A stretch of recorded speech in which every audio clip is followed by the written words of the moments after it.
Good morning everyone. स्वागत है आप सभी का स्टडी 247 पे।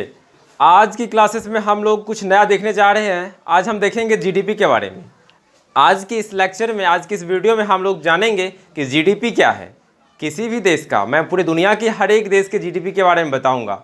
कुछ देश का आंकड़ा भी मैंने लिया है कि वर्तमान में जो इस तिमाही का जो आंकड़ा आया था जीडीपी का, उसके बारे में बताऊँगा। आखिर ये जीडीपी क्यों इतने नीचे गिर चुकी है हमारे देश की भी, तो इस बारे में बताएंगे। और साथ ही साथ जानेंगे कि हमारा जीडीपी का कैलकुलेशन कैसे होता है, कैसे एक देश के बारे में। तो पहले सबसे पहले इस डिफिनीशन को समझ लेते हैं।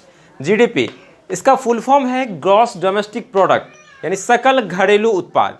तो सकल घरेलू उत्पाद क्या होता है, तो आप सभी जानिए सबसे पहले कि किसी भी देश के राजनीतिक सीमा के अंदर, किसी भी देश के राजनीतिक सीमा की बात कर रहा हूं मैं। ये क्या होता है राजनीतिक सीमा, ये भी मैं बताऊंगा आप सभी को, यानी कि एक एक पॉइंट करके देखते चलिए। किसी भी देश के राजनीतिक सीमा के अंदर एक वर्ष में कुल वस्तु एवं सेवा के उत्पादित अंतिम मूल्य देखा आपने, क्या देखा, और साथ में साथ एक वर्ष देखा आपको। अंतिम मूल्य को उस देश का क्या कहा जाता है, जीडीपी कहा जाता है। देखिए मैंने इस डिफिनेशन में कुछ बातों को मैंने अंडरलाइन किया है, ध्यान से देखोगे आप सभी। मैं कहना चाहूँगा कि किसी भी देश के, चाहे वो भारत हो, चाहे अमेरिका हो, चाहे इटली हो, ब्राज़ील हो, फ्रांस हो, कोई भी देश क्यों ना हो, चीन क्यों ना हो, मैं उन सभी देशों के बारे में बताना चाहूँगा कि जीडीपी आखिर कैसे कैलकुलेट होता है, जीडीपी किसे कहते हैं। तो किसी भी देश के, जैसे मैं भारत में हूँ, हम सभी भारत की बात कर ले, तो कि भारत देश के राजनीतिक सीमा के अंतर्गत, तो राजनीतिक सीमा क्या होता है सबसे पहले जान लेते हैं हम लोग। देखोगे हम सभी जब ज्योग्राफी पढ़ते हैं, यानी मैप के थ्रू हम लोग देखते हैं कि हमारा देश कहाँ से कहाँ तक फैला हुआ है, हमारे पड़ोसी मुल्क कौन कौन सा है। मैं अपने देश की बात कर दूँ तो कुछ हमारा इस प्रकार का मैप है। मैं बेहतर ढंग से बनाने का प्रयास तो नहीं कर सकता, क्योंकि ये बोर्ड पे कभी मैंने ट्राई नहीं किया कि मैप बनाना। तो देख लेते हैं।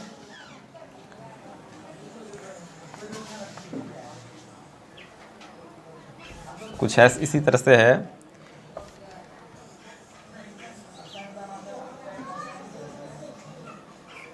बस नीचे आएगा, समझ लीजिए।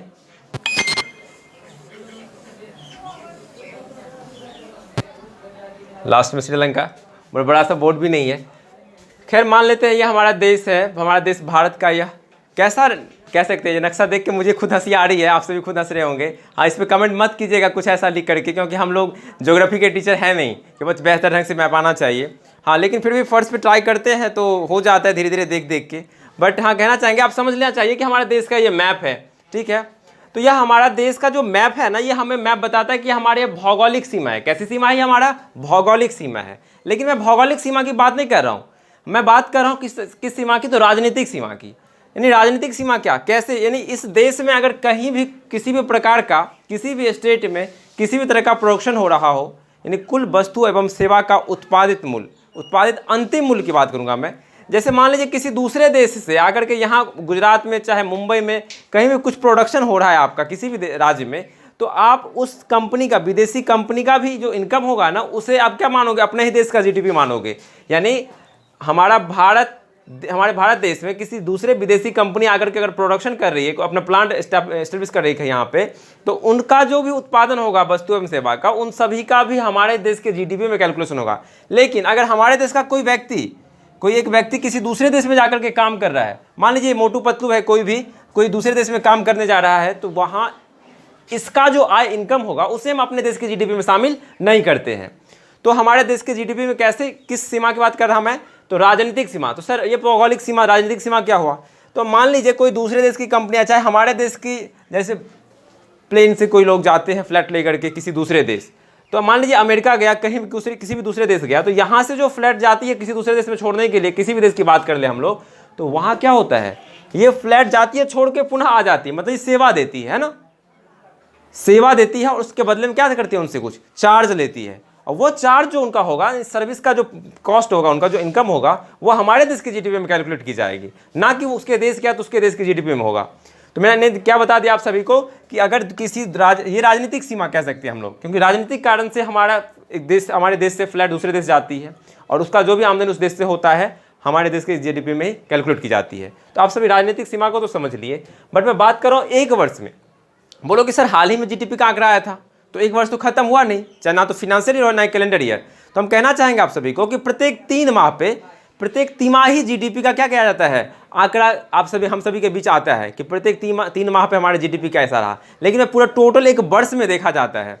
तो मैं बात कर लूँ एक वर्ष में, एक वर्ष को आप सब समझ चुके होंगे, मैं कुल वस्तु एवं सेवा के उत्पादित अंतिम मूल्य क्या होता है, तो आराम से समझिए इस बात को। अंतिम मूल्य की बात कर ले, आप सभी समोसा खाने जाते होंगे, पकौड़ी खाने, लिट्टी खाने जाते होंगे, जो हमारे बिहारी भैया का फेमस है लिट्टी चोखा। तो लिट्टी खाने जब जाते हो तो उसका क्या होता है, मैदा चाहे आटा अलग से उसका गूँथा जाता है, उसके बीच में सत्तू दिया जाता है वो अलग आता है, लहसुन अदरक किसी भी तरह का जो भी कुछ उसमें ऑयल वगैरह वगैरह सब कुछ क्या होता है अलग अलग होता है।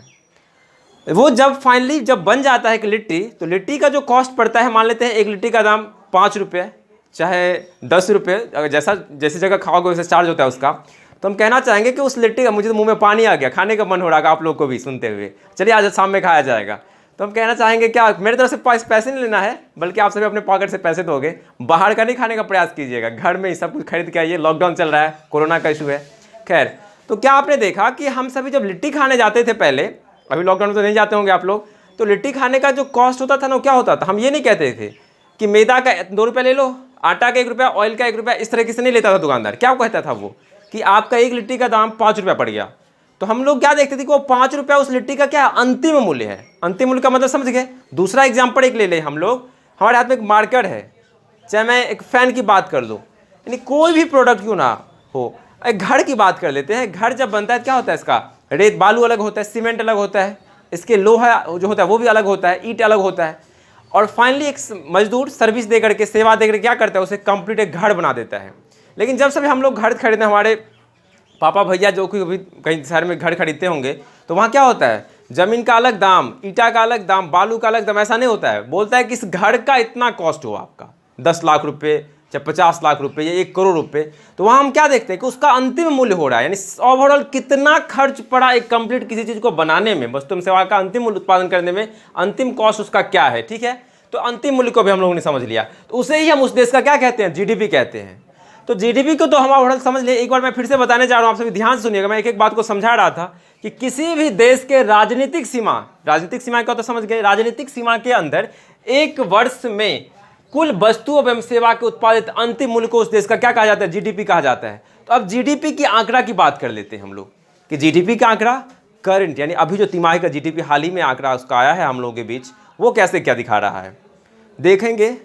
लेकिन उससे पहले एक बात समझेंगे, हमारे देश के अर्थशास्त्री ने भी ऐसा एस्पेक्ट नहीं किया था कि इतना नीचे बिलो स्टैंडर्ड हो जाएगा जीडीपी का, -23.9%, यानी हमारा भारत देश का बात कर ले पूरे अन्य देशों के मुकाबले सबसे ज़्यादा नीचे जीडीपी गिरा है। तो जीडीपी किसी भी देश की अर्थव्यवस्था को पहचान देती है कि आखिर वो देश का आर्थिक स्थिति कैसी है।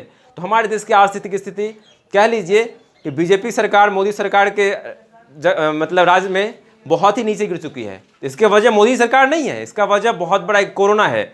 मैं उनके खिलाफ नहीं बोल सकता, क्योंकि मैं उनका प्रशंसक हूँ। बहुत सारे काम उन्होंने ऐसा किया है जिसके लिए आप सभी जानते ही हैं, बहुत सारे मुद्दा है, मैं पॉलिटिकल वे में नहीं डिस्कस करूंगा। मैं एक अन्य देश की बात कर लूँ, इटली को देख लीजिए ना, -12.4%। मैं बात कर रहा हूँ यूएसए का, -9.5%। यानी कि बहुत सारे देशों का जीडीपी क्या हो गया, बहुत ही नीचे गिर रहा है।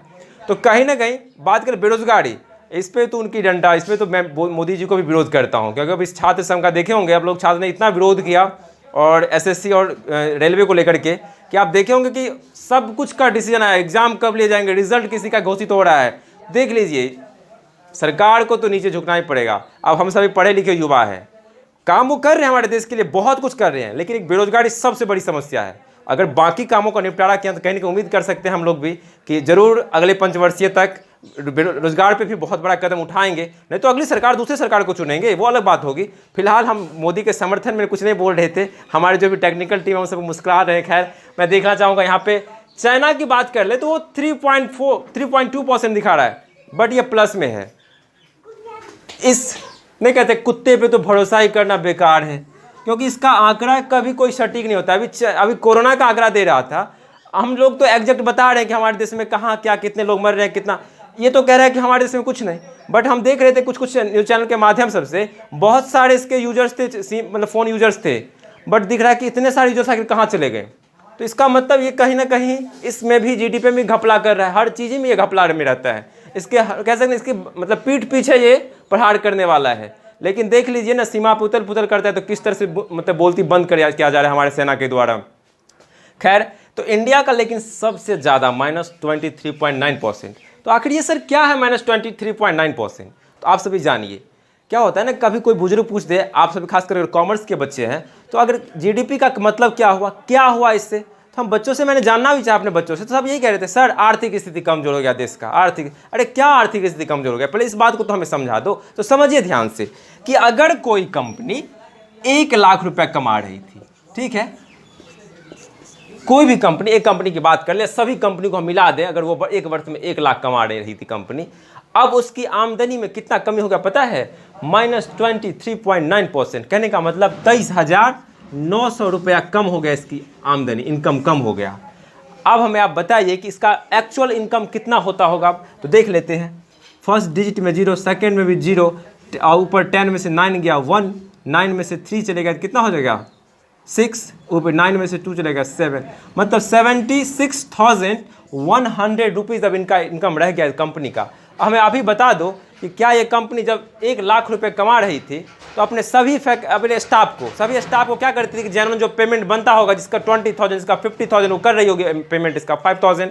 लेकिन अब उसकी इनकम में जैसी गिरावट होगी तो वो क्या करेंगे? एक तो आप सभी जानते होंगे, जब कोरोना का असर बहुत बड़ा हुआ था, लॉकडाउन आ गया था, लगातार 5-6 महीने से हमारे देश की हर चीज़ ठप पड़ गई थी एक तरह से। अब धीरे धीरे सब कुछ खुल रहा है, तो देखे होंगे कि बहुत सारी कंपनियां क्या कर रही थी, अपने एम्प्लॉय को हटा रही थी अपने व्यापार से, यानी लोग बेरोजगार होने जा रहे थे। लेकिन जैसे ही अब जीडीपी इतने नीचे गिरी है, तो हम सभी जान सकते हैं कि इसका असर तो अब और भुगतना पड़ेगा हम सभी को, और भी लोग बेरोजगार होंगे, यानी अब सैलरी कम करेगी। सोचिए ना आप, जिसकी सैलरी 10,000 मिल रही थी, उसको क्या करेगी कंपनी? वो 1 लाख कमा रही थी तभी तो 10,000 दे रही थी, अब वो कमाएगी 23,900 कम कमाएगी, 76,100 ही कमाएगी, तो अपने सैलरी का स्टाफ कितना करेगी? बोलेगी 7,000 देंगे। लेकिन हम सभी जानते हैं कि अगर सैलरी हमारा 5,000 दिन मिल रहा था, तो हम सभी साइकिल से ऑफिस जाया करते थे। आज हम 15,000 कमा रहे तो बाइक से जाते हैं। किसी का सैलरी 25,000 50,000 हो चुका है, तो वो कार, अपने आप को कंफर्टेबल समझते कार से जाते थे। अब बताइए उस 50,000 वाले को क्या मैं तुम्हें 20-25,000 ही दूंगा, क्या अपना वो स्टैंडर्ड नीचे गिर कर पाएंगे? जैसे वो एक अच्छे फ्लैट में रहते थे, क्या वो अब आके झोपड़पट्टी में रह पाएंगे? कहने का मतलब नीचे नहीं हो पाता है, वो सर्वाइव ही नहीं कर पाएंगे। अब क्या करेंगे? वो दूसरा कोई ऑप्शन ढूंढेंगे। संघर्ष तो सभी के साथ होता है। हम ये भी ना सोच लें कि अगर जीडीपी इतना गिरा हुआ है तो अपने देश की सरकार के ऊपर बहुत बड़ा उंगली उठाए, ऐसा भी नहीं कह सकते। बाकी देश का भी बुरा हाल है, लेकिन हमारे देश का सबसे बुरा हाल है। तो जरूर सुधरेगा। लॉकडाउन जैसे खुल रहा है, अब स्कूल कॉलेज सबको भी खोलने की इजाज़त मिल रही है 21 तारीख से। तो खैर 21 तारीख से हमारी क्लास दोनों ब्रांच कंटिन्यू होगी। कुछ इस बीच में हम एक्चुअल क्या हो गया था कि एक इंस्टीट्यूट के घोघटिया ब्रांच को लेकर के थोड़े से कुछ काम में इन्वॉल्व हो गए थे। हमने रेगुलर वीडियो का ले लिए आप लोगों के बीच प्रॉमिस कर रखा था, बट हम कहना चाहेंगे, इसके लिए माफ़ी चाहते हैं, लेकिन हम प्रयास करते रहेंगे रेगुलर वीडियो देने का। क्या होता है ना कि जब हम लोग टीम एक बार मिल नहीं पाते हैं ना, तो सभी का वीडियो क्या हो जाता है, वो हो जाता है। मुरली सर भी इसलिए कंटिन्यू हो पाते हैं। मुरली सर का तो पूरा वो रहता है कि सर रेगुलर वीडियो आते रहे। खैर मैं प्रयास करते रहूँगा, लेकिन जैसे ही क्लास दोनों 21 तारीख से वो ओपन हो जाएगा तो मैं क्लास के दौरान ही वीडियो शूट करूँगा, छोटा ना छोटा सा क्लिप आप सभी को डेली बेसिस पे देता रहूँगा। तो हमने आज ने क्या देखा कि हमारे देश की एक्चुअली क्या इसका असर पड़ा है देश पे। तो आर्थिक स्थिति सच में कमजोर हो गई। अब हमारे देश की इनकम ही बहुत कम हो गई, जिससे क्या होगा, बेरोजगारी और भी बढ़ेगी। इसका असर तो अब देखना पड़ेगा हम लोगों को, लेकिन उम्मीद कर सकते हैं कि हमारा देश जरूर बहुत जीडीपी के मामले में भी, क्योंकि मोदी सरकार का इच्छा है कि 5,000 ट्रिलियन ऐसा कुछ बताया था उन्होंने कि बहुत बड़ा है, जीडीपी को बहुत अच्छा करना है इन देशों के मुकाबले। मैं एग्जैक्ट आंकड़ा नहीं जान पा रहा हूँ, खैर मैं बताऊँगा आगे भी इस वीडियो के बारे में जो भी डिटेल पता चलेगा हमें। तो आप सभी आज इस जीडीपी के बारे में देखें। नेक्स्ट टॉपिक हम जीएसटी को लेकर के आएंगे। ऐसी कुछ डिफरेंट करता रहूँगा, यूनिक करता रहूँगा आप लोगों के लिए। तो आज के लिए इतना ही, मिलते हैं हम आप सभी के साथ नेक्स्ट वीडियो में कुछ नया लेके आएंगे। तब तक के लिए आप सभी घर में रहिए, सुरक्षित रहिए और पढ़ाई करते रहिए। जैसे लॉकडाउन खुले तो विदाउट मास्क आप क्लास नहीं आइए, सैनिटाइजर अपने हाथ में अपने पास में रखिए। Thank you so much.